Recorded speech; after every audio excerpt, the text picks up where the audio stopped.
I kind of want to teach somebody how to play Magic that like doesn't want to play Magic, and I want to teach them the absolute worst way to play, like the wrong way. That's not how you get someone into the game. That's the idea. Is somebody who wouldn't want to be in the game anyway, just like make them lose a bet with me or something, and part of the bet is they have to learn how to play Magic, and then I teach them the wrong way. But then they don't learn. So exactly. You're just cheating yourself too. Right, but what I do is I convince them that they're really good, and I send them to an IQ or a PPTQ. That's just rude. Who taught you how to play? And then the word gets out where, and we lose all our business. That's smart. It's a retirement plan.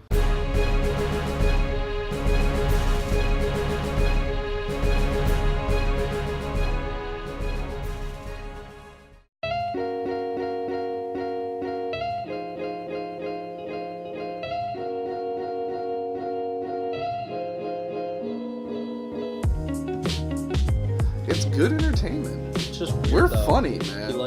He lives with me. It's just weird. He's listening. Watching me on YouTube too. Well, you're in the other room and he's just watching you talk to me. Yeah, it's weird to think about a little bit.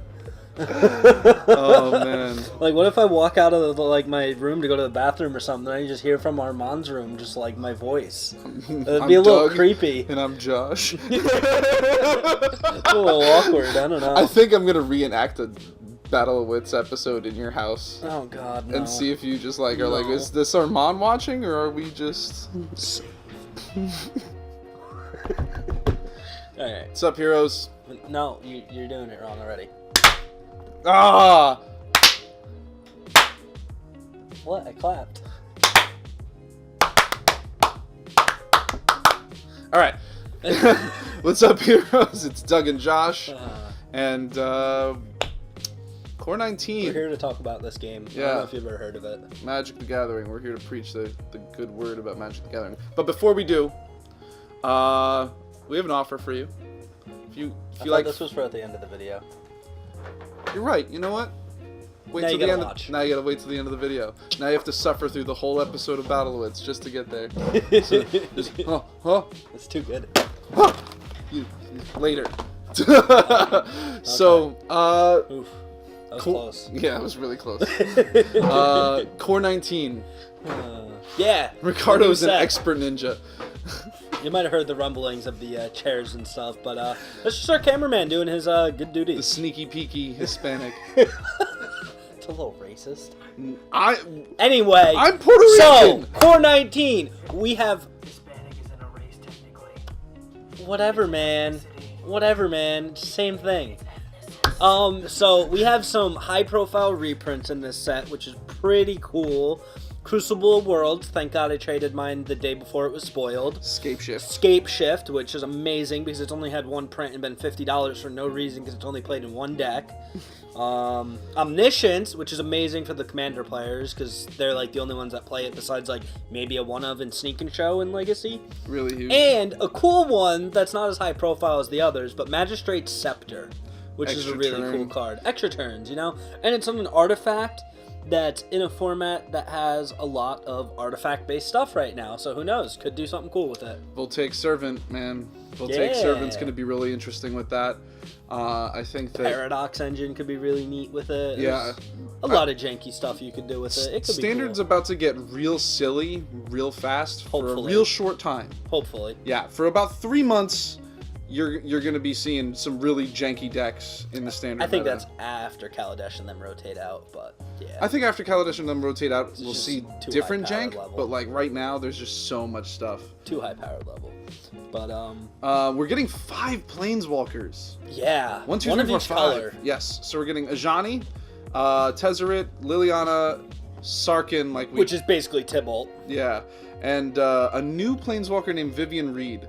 And I think we're going to see more of her in the set that comes after Core 19.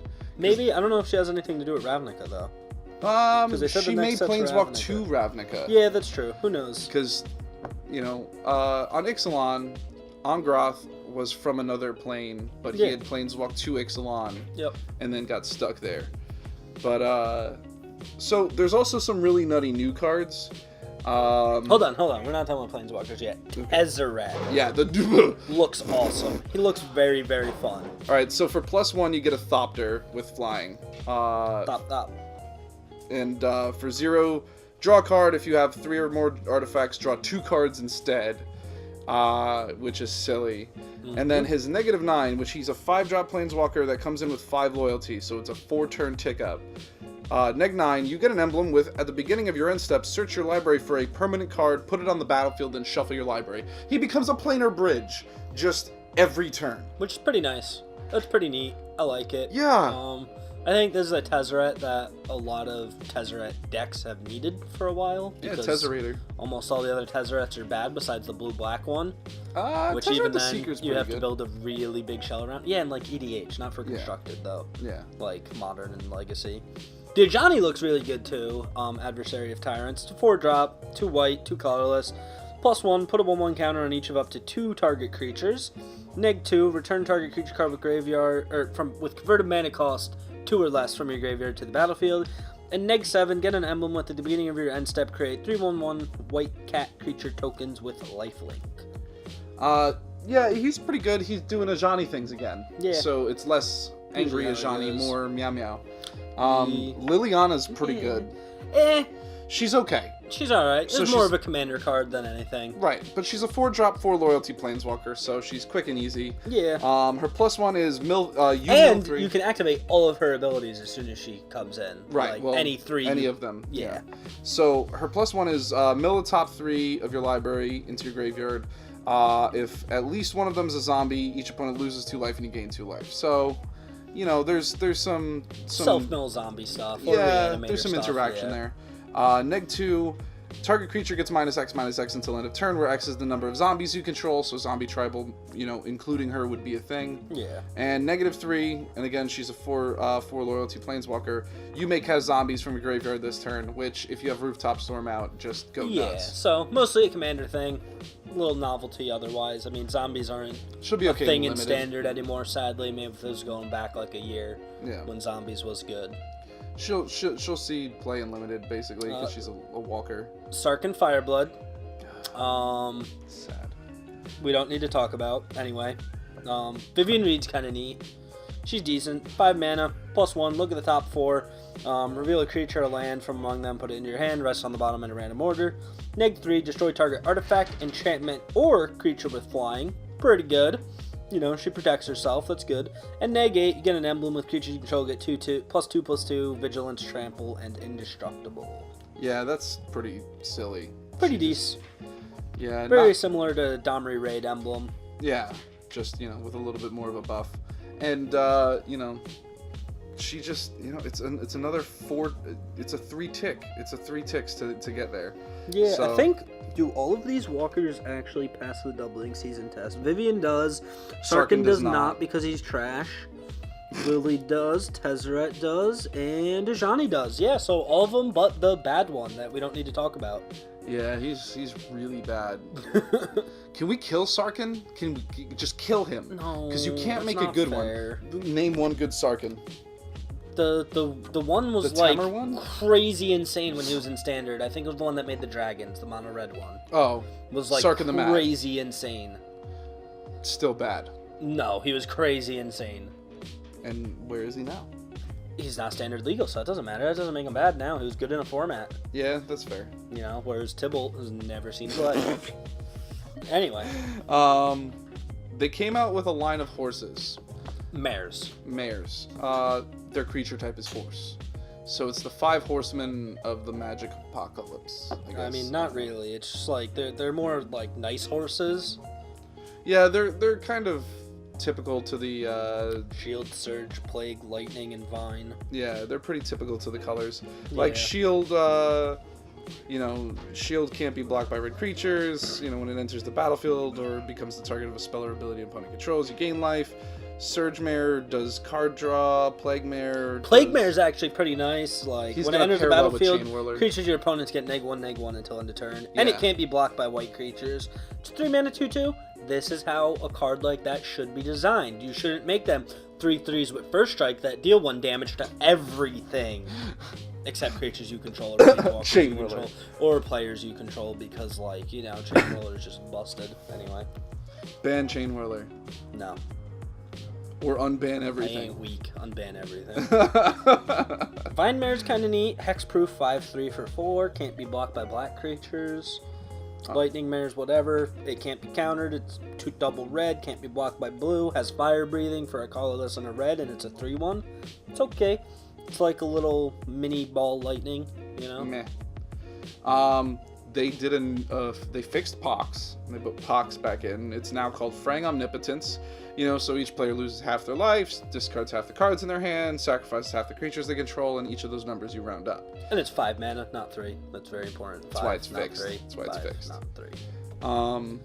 Nexus of Fate is the Buy a Box promo, and they're doing it exactly like they did with Dominaria, where the card is exclusive, you can't get it in the set, it's now exclusively a Buy a Box promo, pushing people to buy boxes, pushing people From to your stores. LGS. From your LGS. So, Nexus of Fate for you Taking Turns players, for you Narset players, Edric players, It's what an have instant turn. Yeah, it's an instant. Take an extra turn after this one. If it would be put into a graveyard from anywhere, reveal it, shuffle it into its owner's library instead. Yeah. Oh, you made me discard it? No. Oh, I cast it? No. There is no way for you to get rid of this unless you exile it. And then there was some neat stuff like Isolate. It's 1 white, it's a rare and instant. Exile target permanent with converted mana cost 1. Kind of neat. I don't know. I think it's a little gimmicky, but who knows? Maybe we'll see play. Someone will find some spot for it or something. Interesting new card, especially with what's currently in Standard.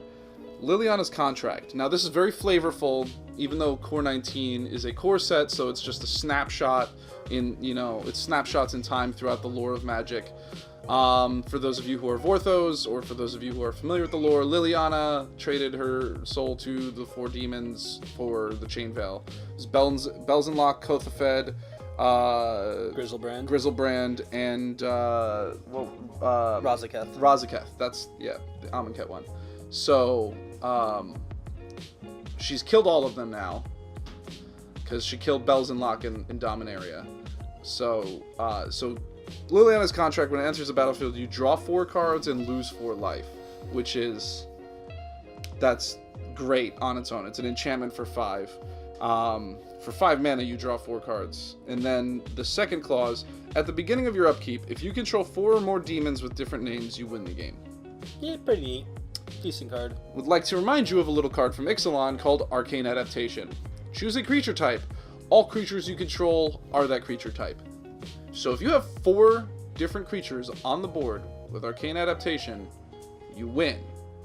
That's it. I mean, you also need Liliana's Contract. Well, yeah. 6-card combo. It's a 6-card, several turn combo. I don't expect anybody to pull it off. I don't expect it to even be a thing in Standard, but it's just janky things that you can do with janky cards, and Fair. that's like my favorite thing to do. Yeah. Then there's a Goblin Trash Master, which is actually kind of trash. It's a 4-mana Lord for goblins, and you can sack a goblin to destroy target artifact. I mean, like, it's kind of cool that goblins got another Lord, but like 4 mana for goblins, like, nobody plays goblins that cost more than 3 mana. Most people don't even play 3 mana goblins as it is. So. Except Chamberlain. So here's So I something said that most people. not a lot of people are talking about this, but Blue-White Spirit's got a Lord. Yes. Yeah, a lot of Supreme people are Phantom. talking about it. Well, lot. our people haven't really. No, done. online though, like Reddit and shit, been crazy with it. Yeah. So Supreme Phantom, 1 and a blue, 1/3 flyer for 1 and a blue, already kind of good. Yeah. Other spirits you control get +1/+1. It's nice. It's blue-white flyers, man. Or Blue-white spirits. is even gonna... Bant Spirits or Blue-White Spirits, you know, they're both decks that have placed well. They've won opens, they've placed in GPs, they've done a lot of that type of stuff. So It's a fringe deck. It's a fringe deck, but they're definitely playable with the right pilot. You really have some good stuff going on, and just to get a Lord is always good. Absolutely. You know, it's the second Spirit Lord. And it so. bumps up Mausoleum Wanderer. Yeah, So which is Mausoleum important. Wanderer, you don't have to keep playing spirits just to Because the buff only up other his- Spirit Lord they have is Drogskull Captain, which also gives hexproof, so he's still amazing by far. It's not going to replace it. But- It's just gonna no, it's just gonna be an definitely not. addition. It'll just be an addition. And then Elves got another Lord too, the Clan Caller. It's 2 green, and other elves you control get +1/+1, and then for 6 mana and tap it, you can search for another Clan Caller. And put it on the battlefield. Yes. Not put it in your hand. It's Which that is much pretty better. cool. They added another board wipe, which of course we needed. It's a good one. This one hits. It's pretty good. 5 mana, 3 and 2 white, cleansing Nova. Choose one. Destroy all creatures or destroy all artifacts and enchantments. Which is so, nice. You know, for 1 mana more than a Wrath of God, you have a Wrath and you have a Tranquility or, you know, a Shatterstorm. It's just, it's got a lot of utility. Yeah. It's got a lot of options, which good. is always good. Psy Master Thopterist is going to be a pretty decent Yes. commander. He's also going to be pretty decent in general. Yeah, he's really cool. He's a 3 mana 1/4. Whenever you cast an artifact, you get a 1/1 Thopter with flying. And for 1 and a blue, sack 2 artifacts, draw a card. I can see some kind of blue-based Karn deck with like him and Tezzeret coming out in Standard, hopefully. Oh yeah, Be fun with all the Thopters and Servo stuff going on right now. I've always been like Could be when really fun. like the first deck that I built on my own. Maybe Grixis Improvise will come back or something. Yeah. So the That was a fun deck. first deck that I ever built on my own when I was first playing was mono blue artifacts. And so like I've always been a blue player and an artifact player, and it's just nice to see that blue artifact decks are viable with some of the cards right now. I They think reprinted Death Baron. Yep, that's a good one. That was like So a $25 It's card, like a $25-$30 card for no reason. which now is no longer, but Yeah. it's cool. Skeletons and zombies get +1/+1 and have death touch. Like, who's running skeleton tribal? But whatever. Another cool one that I think Watsy's just memeing on us with, Gigantosaurus. 5 green, 10/10. That's it. 5 green, it's a 10/10. It's a dino. It's gigantic. Gigantic. It's Gigantosaurus. Gigantosaurus. Big Giga. That's how you pronounce it. Gigantosaurus. Gigantosaurus. Gigantosaurus. It's the name of our new telenovela. So it'd be gigantic, not gigantic. You don't say Giga. Gigantosaurus. No, that's just no. Anyway. So Sarkhan's Unsealing is pretty interesting. Whenever you cast a creature spell with a power 4, 5, or 6, Stop. it deals 4 damage to any target. Whenever you cast a creature... Actual good card for spirits, besides the Lord, is Remorseful Cleric. It is a colorless and a white for a 2/1 flyer that's already really good, and then you can sacrifice it to exile target player's graveyard. Yeah. That's really good, Torment because Script on a stick. now spirits doesn't need to play Rest in Peace. Bam! They just got a creature that gets buffed up. They can flash in, instant speed removal of a graveyard. Hell yeah. I'm with it. I mean, I'm about it. I think Mentor of the Meeks in this set. I think that R&D has had enough of Storm Oh yeah. and enough of Tron. Yeah. Because 2 cards that they printed, they've just been consistently printing hate for Tron and Storm. First it was Damping Sphere and Dominaria, now it's Alpine Moon in Core 19. Alpine Moon is a 1-drop enchantment, and it's just an enchantment. It's not an aura, it doesn't target anything.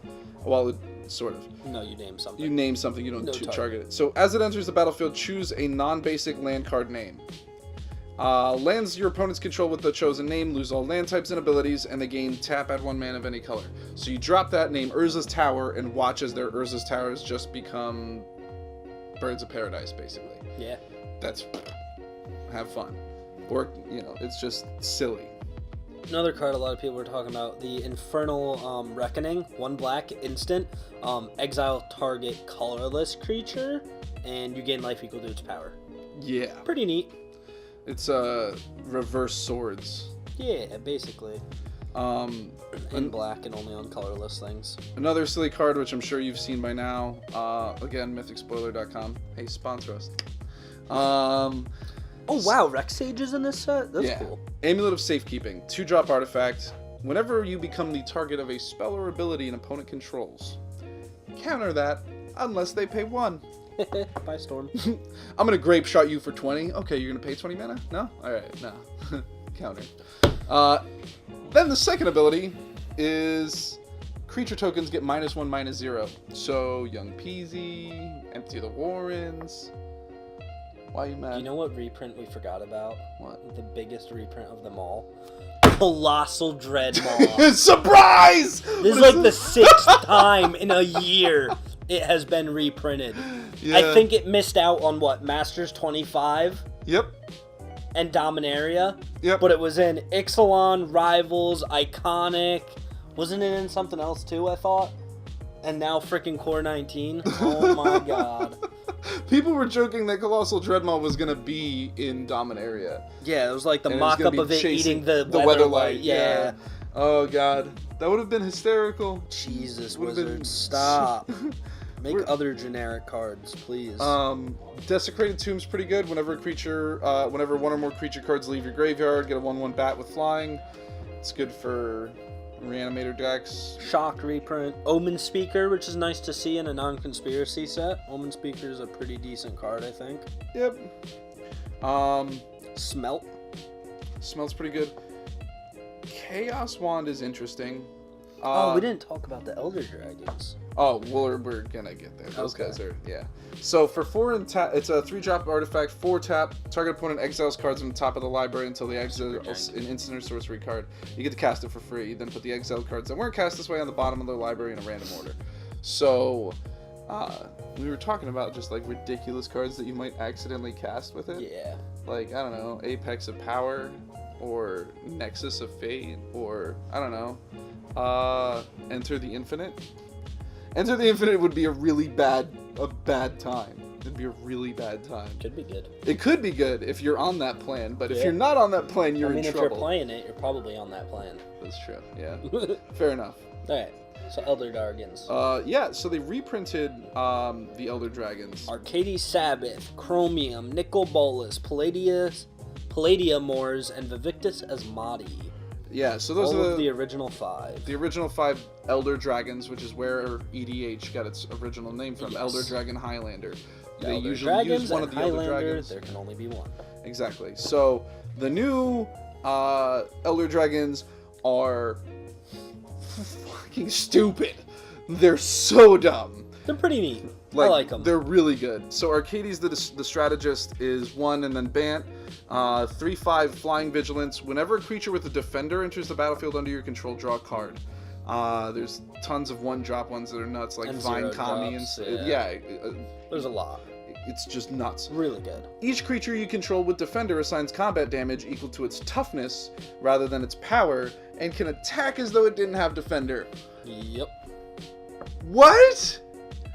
That's so dumb. Wall of Junk is a 0/7 for 2. Shield Sphere is a 0/6 for 0. Yeah, that's why it's spiked up to $10. It's nuts. I'm really excited for Chromium the Mutable.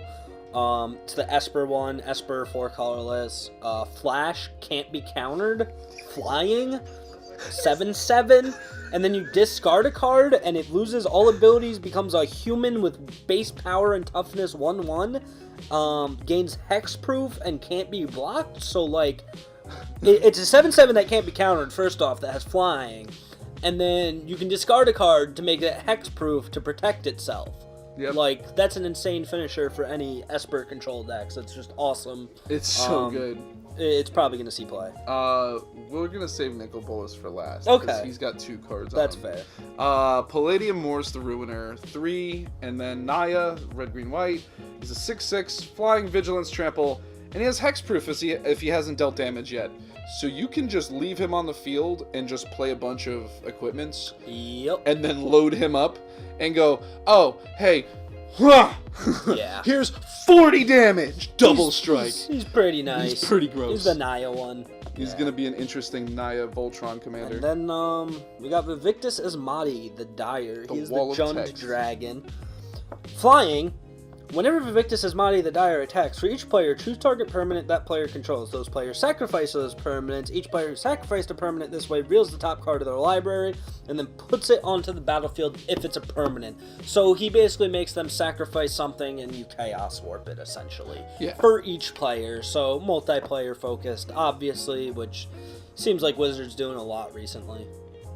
But their battle bond was very narrow in that direction. Yeah. This is kind of narrow in the opposite direction. They're just leaving flexible room so they don't have to errata cards for multiplayer sake. Yeah. That's fair. Nicol Bolas the Ravager. Yes. He's the big boy. Oh my god. So he's a 4/4 for 4, just 1 in Grixis, blue, black, red, most powerful colors in the game. 4/4 with flying. When he enters the battlefield, each opponent discards a card, so there's card advantage right away. And then for 7, 4, blue, black, red, exile him, and then return him to the battlefield transformed under his owner's control, activated anytime you could do a sorcery. But The Planeswalker side is nuts. you got it. Nicol Bolas the Arisen. Starts with 7 loyalty, as Nicol Bolas usually always does, I believe. And it's 7 mana. +2. Draw 2 cards. Probably the most powerful Planeswalker ever printed right there. Just +2, draw 2 cards. Alright. -3. Nicol Bolas the Arisen deals 10 damage to target creature or Planeswalker. Protects himself very well. -4. Put target creature or Planeswalker card from a graveyard onto the battlefield under your control. So, he draws you 2 cards, he deals 10 damage to a creature or Planeswalker, and then he can steal stuff. Yeah. But wait, there's more. -12. He's taking a little bit of a note from Jace here. Exile all but the bottom card of target player's library. Yeah. Yeah. Enjoy your last turn, bucko. Bolas, man. Bolas. Yeah. He's really flexing. Yeah, I think that these are them, like, in the past, at their prime. No, it is, yeah, because that's the cool thing about it, because this is, like, the origin of Bolas, which is what they were saying about him in Core 19, which, when Bolas originally arisen to be a Planeswalker, like, he was stronger than gods were. Like, gods were below Planeswalkers pre-mending, so, in the lore and such. And the reason Nicol Bolas has been on a rampage lately is because he's losing his godhood and trying to find a way to regain it back. Yeah, he's really gross. Yeah. He's really gross. I'm really, really hyped to see somebody pull a foil one of him. The set seems pretty cool, all in all. Nothing special out of the lands besides, like, Rupture Spire reprint, which is cool, and then the one that, Detection Tower, that makes, your opponents and creatures your opponents control with hexproof can become the target's spells and abilities as though they didn't have hexproof. So, basically removes hexproof for a turn. Yeah, so all in all, this set is really nuts, and I'm really excited for it. Yeah. And I can't wait to make Nicol Bolas a new Planeswalker for me. Yeah. I'm really excited. But, Want to touch on that closing note now? So yeah, so we have an offer for you if you like free stuff. Recently, Magic came out with that global series that people have been talking about. It is Jiang Yang Yu versus Mu Yan Ling. All of the art that is in the 2 decks here were done by Chinese artists. It's focused on Chinese mythology, and it's essentially a duels deck. So they're pretty good decks. We've busted ours and looked through them. They're really good for beginners or getting people into Magic. So we're gonna do this. If this video gets 100 likes, 100 comments, and we hit 100 subscribers, we're gonna give this away to one of the random 100 or however many we have when we do the drawing. So get to sharing, get to liking, get to commenting. Comment on this video which one of our episodes is your favorite. Yeah. If you haven't watched all of them, go watch them. It's not that long. We're not, we don't have that many episodes, but we are that funny, and this is free stuff. So, come check us out, 3436 Front Street, Port Jervis, New York, Haven for Heroes. Comment your favorite card from Core 19, or just fight me. I don't know. This game sucks. How dare you sully the name. We're out.